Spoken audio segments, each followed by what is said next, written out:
In 2012, a man in Tokyo named Taro noticed his kitchen felt wrong. Every morning, the salt shaker was in a different spot or the milk level had dropped by an inch. He lived alone in a tiny one-room apartment on the fourth floor. He always locked his deadbolt. He began to wonder if he was losing his mind or sleepwalking.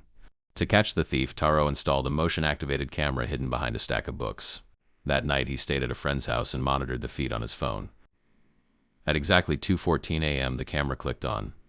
Taro watched in frozen silence as a kitchen cupboard door, one he rarely used, began to slide open from the inside. A hand emerged first. It was pale, skeletal, and the skin looked like gray parchment. Then a woman with matted waist-length hair squeezed out of the cramped shelf. Her joints made audible popping sounds as she unfolded her gaunt frame. She stood in the center of his kitchen, sniffing the air like an animal before reaching for his bread. Taro watched as she spent an hour in his home. She ate his food, washed her face with his cloth, and even sat on his sofa to watch his TV, but with the volume muted.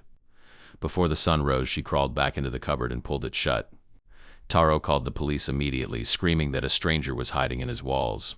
Police raided the apartment. Behind the cupboard, they found a secret crawl space designed for pipes. Inside was a thin, filth-stained mattress and a stolen radio. The woman had been living there for over a year. She told police she had slipped in one evening while he was taking out the trash and simply never decided to leave. The true horror came during the interrogation. The woman admitted she had found the mattress already there when she arrived. She wasn't the first guest. Somewhere in Tokyo, the previous inhabitant of that crawl space was still out there, likely looking for a new ceiling to hide in.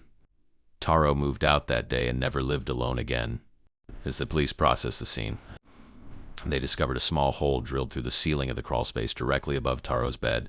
For months, while he slept, she had been lying inches away, watching him through that tiny aperture. She had even mapped out his work schedule on the back of a discarded grocery receipt. The woman, whose name was never fully released to the public, had a disturbing collection of trophies. Tucked into the insulation were several toothbrushes, all worn down, and a single lock of hair that didn't match Taro's.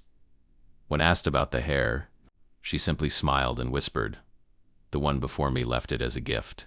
Taro began to experience severe insomnia.